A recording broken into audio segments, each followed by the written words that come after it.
Doma Sports Talk worldwide with some news from the world of boxing. So y'all know what time it is. You ain't in a rush to get concussed. Now, I was going to do a video about, boxer Keyshawn Davis, 135-pounder, up-and-comer. Seemed like he wants to smoke with everybody, you know what I'm saying? And he missed weight by 4 pounds. So he ain't gonna fight Edward De Los Santos, because De Los Santos ain't taking no damn fight if you don't come in here with 4 pounds, meaning you ain't even try to get there, right? But you guys know how I roll. I can't bring the energy to give a damn that he missed weight, because in his last fight, the dude he was about to fight missed weight by 7 pounds, right? Then we live in, if this was about 2 years ago, I probably would have been able to muster up enough energy to say something. But seeing as though I just lived through, your boy Ryan Garcia missing weight by 3.5 pounds in a high-profile fight versus Devin Haney, and put 2 different doping substances on top of that, and people herald him as if it's the best win. Remember, Golden Boy, did advertise him. That's one of their best wins. Boxing channels and people still are saying Devin Haney lost that fight. You know what I'm saying? So what do we think people gonna do? They're gonna just start missing weight and just hope to put people fight anyway. Didn't happen. De Los Santos trainer promoters like, man, we ain't putting him in there with that. And the reason is what we were saying back then with Devin Haney, right? The same thing is like, one person struggled to make weight, he's weaker than the other guy. But now we can see, right? Keyshawn Davis misses weight. Hey, you can't fight a guy that didn't even try to get down to weight. It's unprofessional. And everybody's out there screaming. I can't roll with that, man. I done scrolled out. I ain't into the new Russian thing. People ain't watching what's going on around them. Living in a place like that, and people are just doing things, obvious things out there, and here we come. Because Keyshawn did what he's watching, what's been around him. A guy missed about 7 pounds, he fought him anyway. Devin Haney missed 3.5 pounds, he fought him anyway. Why? They say, hey, because he was greedy. They didn't say because that's good that he didn't let the fight fall through, right? No, they put it in the negative. He was greedy. He wanted the money. He shouldn't have took it after the fact, right? People are saying we can never unsee what we saw that happened, right?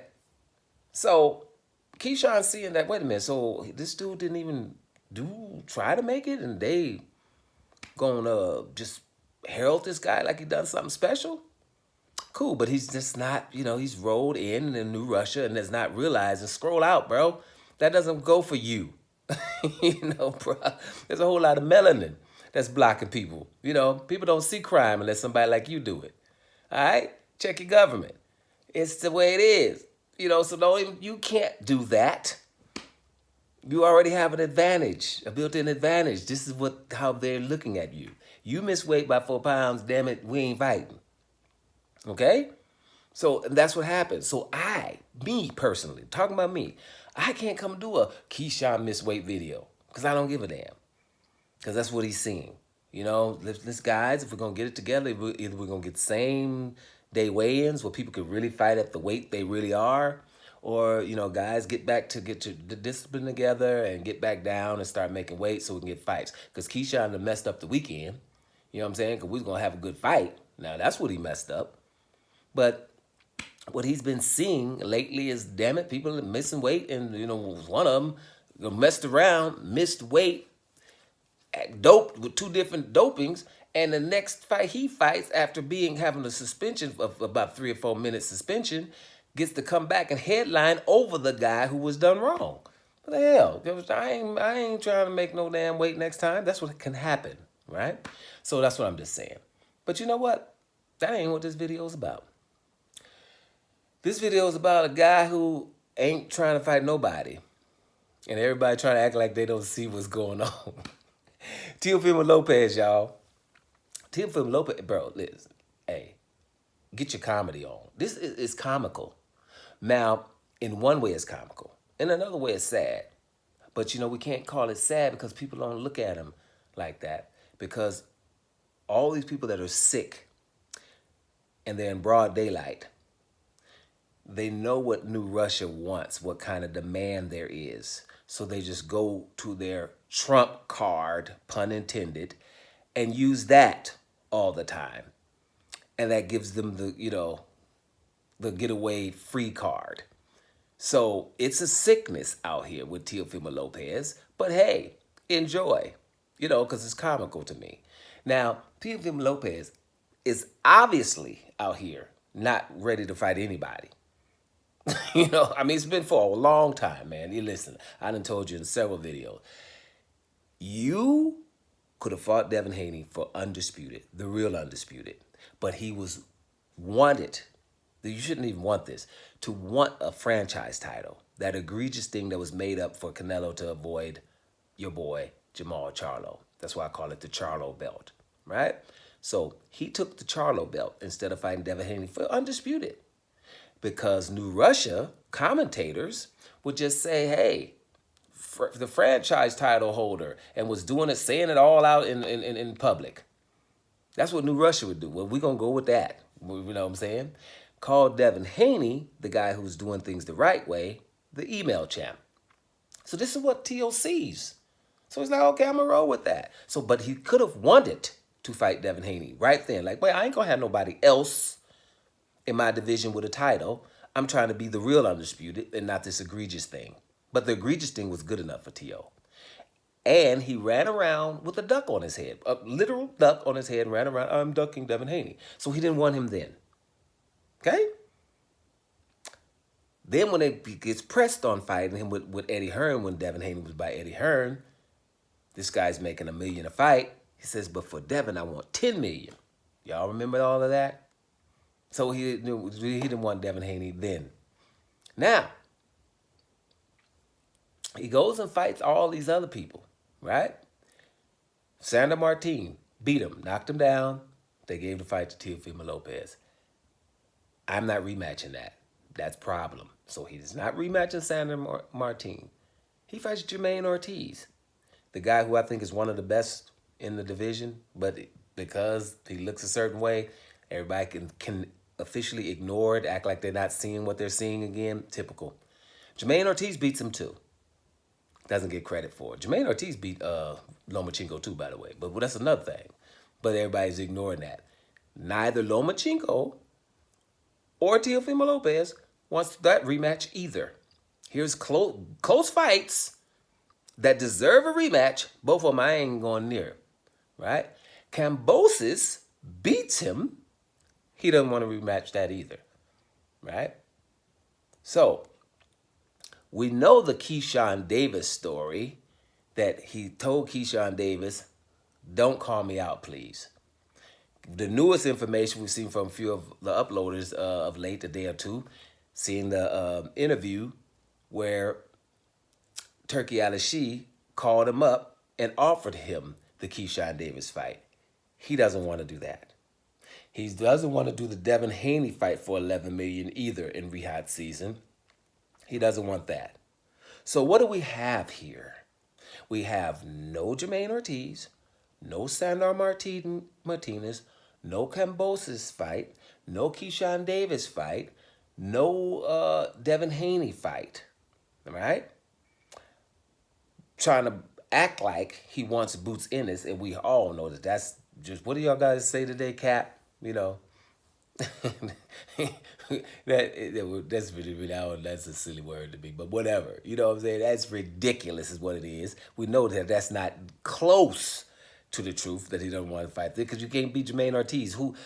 Listen, don't mention Boots Ennis or your boy Terrence Crawford in one sentence with this cat.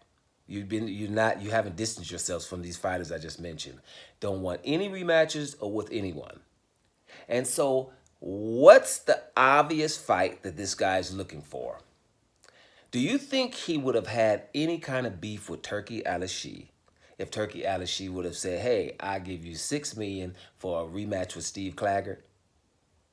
Right? Well, that's what Turki has done. $6 million for a rematch with Steve Claggett. I guarantee you that he'll take that. You know what I mean? So at the end of the day, I'm telling you straight up, the dude's retiring because he can't get the Steve Claggetts of the world. He doesn't really want anything. Now, he looked pretty good against Barboza, right? That's somebody he didn't want to fight. He looked pretty. It depends on what you guys are calling pretty good, because it's really hard to do that, because Devin Haney fought right after him and fought similar, and he's being totally, it's like no one says nothing positive about his fight. They forget that he fought a two-time junior welterweight champion and beat him every round. Just because he beat him without engaging with him, right, means, everybody could beat Jose Ramirez, right? Everybody. He looked bad in that fight, right? Yeah. After being somebody who didn't make weight and was doped, right? He comes to his very next fight and outclasses a classy act easily, right? But, nah, that looks real bad how he looks. He looks shell-shocked and all of that.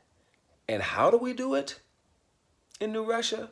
Just say that, give the brother some kind of name.